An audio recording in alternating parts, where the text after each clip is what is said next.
चाहे कोई व्यक्ति हो, चाहे कोई स्थान हो, सबकी पहचान के लिए हम उसका नाम रख देते हैं। भारत में अनेक स्थानों के नाम, अनेक शहरों के नाम, अनेक सड़कों के नाम महापुरुषों के नाम पर या किसी राजा के नाम पर रखे गए हैं। कुछ शहरों को राजा ने बसाया, तो जिस राजा ने जिस शहर को बसाया उसके नाम पर उस शहर का नाम पड़ गया। लेकिन आप आश्चर्य करेंगे कि भारत में कुछ शहरों के नाम राक्षसों के नाम पर रखे गए।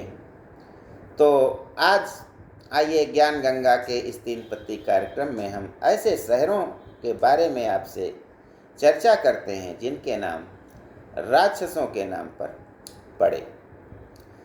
सबसे पहला शहर है मैसूर। कर्नाटक में मैसूर है और मैसूर का नाम एक राक्षस महिषासुर के नाम पर पड़ा। कहा जाता है कि महिषासुर नाम का जो राक्षस था उसका सारा शरीर मनुष्य का था किंतु सर भैंसे का था, इसीलिए उसको महिषासुर कहा जाता था। उसने ब्रह्मा जी की कठोर तपस्या की और ब्रह्मा जी से यह वरदान प्राप्त कर लिया कि वह किसी मनुष्य या किसी देवता के हाथों नहीं पराजित होगा, नहीं मारा जाएगा।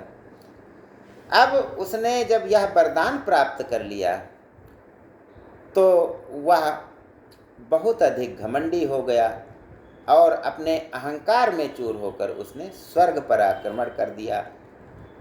इंद्रदेव को भगा दिया, सारे देवताओं को भगा दिया और स्वर्ग और धरती पर जब चाहता अत्याचार करता रहता था।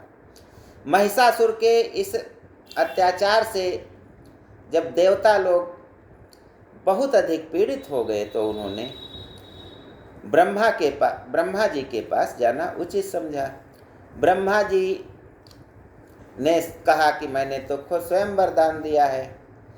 सब लोग मिलकर विष्णु के पास गए। विष्णु जी ने भी कहा कि ये महिषासुर जो है बहुत अधिक शक्तिशाली है। शिव जी को भी बुलाया गया। अंत में त्रिदेव जब इकट्ठा हुए, ब्रह्मा विष्णु महेश, तो उन्होंने अपने शरीर से एक शक्ति को जन्म दिया, यानी एक ऐसी शक्ति पैदा की जिसमें तीनों देवताओं की वीरता थी, तीनों देवताओं का अंश था और वह शक्ति माँ काली के रूप में प्रकट हुई धरती पर, जिसने महिषासुर को ललकारा और उसका वध कर दिया। महिषासुर को वध करने के कारण ही माँ काली का एक नाम महिषासुर मर्दनी पड़ा। तो इसी महिषासुर के नाम पर ही कर्नाटक का शहर मैसूर बना, यानी मैसूर महिषासुर नाम के राक्षस के नाम पर नाम पड़ा है। अगला शहर पंजाब का जालंधर है। जब हम जालंधर की बात करते हैं तो आसपास के खेतों की हरियाली हमारे मन में आने लगती है। तो जालंधर शब्द जो है एक राक्षस का नाम है। एक बार भगवान शिव का अपमान देवराज इंद्र ने कर दिया था और इस अपमान से शिव जी इतना क्रोधित हो गए कि उन्होंने अपना तीसरा नेत्र खोल दिया। तीसरा नेत्र खुलते ही अग्नि की ज्वाला वहाँ से निकली जो समुद्र के जल से मिलकर के एक राक्षस का रूप धारण कर लेती है। वह राक्षस जालंधर। अब इस जालंधर का विवाह शुक्राचार्य जो राक्षसों के गुरु हैं, उनकी पुत्री वृंदा से हुआ। और वृंदा परम तपस्विनी पतिव्रता स्त्री थी, जिनके सतीत्व के प्रभाव के कारण जालंधर बहुत अधिक शक्तिशाली हो गया था और उसने स्वर्ग पर आक्रमण कर दिया, देवताओं को भगा दिया, पृथ्वी लोक पर भी उत्पात मचा रहा था। जब उससे सभी देवता और मनुष्य त्रस्त हो गए, तब भगवान विष्णु ने कहा कि जब तक इनकी पत्नी वृंदा जो है, उनका सतीत्व भंग नहीं किया जाता है, तब तक उसके सतीत्व के प्रभाव से जालंधर आतताई बना रहेगा, जिसके कारण सतीत्व को भंग करके इस पर विजय पाई गई। और पंजाब का यह शहर एक जालंधर नाम के राक्षस के नाम पर विख्यात है। अगला शहर है गया। जब हम अपने माता पिता या पितरों की मुक्ति के लिए कुछ कार्य करना चाहते हैं, तो हम गया में जाकर के पिंडदान करते हैं। वहाँ से हम मान लेते हैं कि हमारे पुरखे स्वर्ग में चले गए हैं। यह मान्यता आज भी विख्यात है। तो बिहार का जो गया शहर है, वह गयासुर नाम के राक्षस के आधार पर बना है। यानी गयासुर नाम का राक्षस था, उसी के नाम पर गया शहर का नाम पड़ा है। अब यह जो राक्षस गयासुर था तो राक्षस, लेकिन बहुत ही अच्छी बुद्धि वाला था और सकारात्मक सोच वाला था। इसने भगवान विष्णु को प्रसन्न करके बहुत अधिक दिनों तक तपस्या करके भगवान विष्णु को इसने प्रसन्न किया और उनसे यह वरदान मांग लिया कि हे भगवान विष्णु, मुझे ऐसा वरदान दें कि जो कोई भी मुझे देखे या मेरा स्पर्श करके मृत्यु को प्राप्त हो, वह सीधा स्वर्ग में स्थान पाए। विष्णु जी ने वरदान तो दे दिया, लेकिन होने यह लगा कि बहुत अधिक पाप करने वाला, गलत काम करने वाला भी मनुष्य गयासुर के दर्शन करके सीधे स्वर्ग जाने लगा। अब जो विधान बना है यमराज का, वह बिगड़ने लगा, क्योंकि जिनको नरक में जाना था वे भी स्वर्ग में जा रहे हैं गयासुर के आशीर्वाद से। तो यह जब स्वर्ग और नरक का विधान जो बना था, यह गड़बड़ होने लगा और सब कोई स्वर्ग में पहुंचने लगा। तो इससे बड़ी चिंता हुई देवताओं को, और ब्रह्मा जी, विष्णु जी और शिव जी ने विचार किया कि इसको यदि जब तक गयासुर जीवित रहेगा तब तक यह अव्यवस्था व्याप्त रहेगी। तो उन्होंने ब्रह्मा जी से कहा कि आप कुछ करिए। ब्रह्मा जी ने कहा मैं एक यज्ञ करूँगा और यज्ञ पवित्र स्थान पर जाकर के करूँगा। जब पवित्र स्थान ढूंढने लगे ब्रह्मा जी, तो वह कहीं नहीं मिला।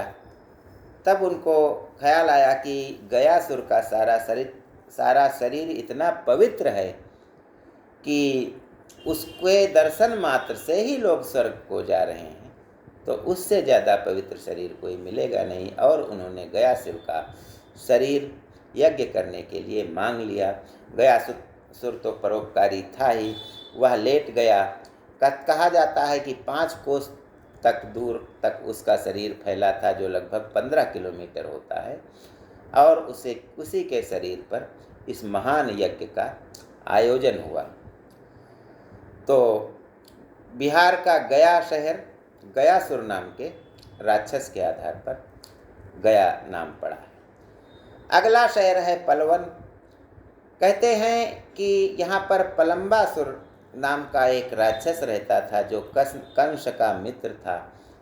और कंस के मित्र होने के नाते वह मथुरा वृंदावन जाकर के भगवान कृष्ण और गोपियों को और गायों को परेशान करता रहता था। एक दिन वृंदावन में जब श्री कृष्ण और बलराम खेल खेल रहे थे, यह पलम्बासुर जाता है और खेल की जो शर्त थी वह कि हारने वाले को अपनी पीठ पर जीतने वालों को बिठा करके कुछ दूरी चलना होगा, कुछ दूर चलना होगा।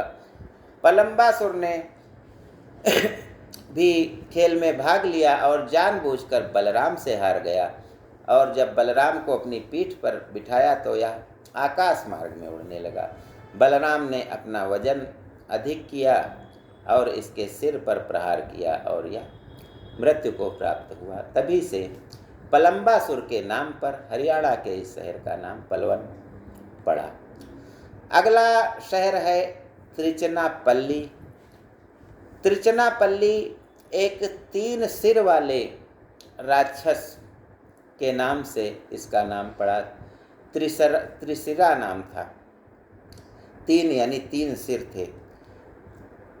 तो वह जो त्रिशिरा यानी 3 सिर वाले राक्षस ने भगवान शिव को प्रसन्न करके उनसे वरदान प्राप्त किया था, और वहीं पर उनके जहाँ पर उसने तपस्या की थी वह स्थान पवित्र हो गया था।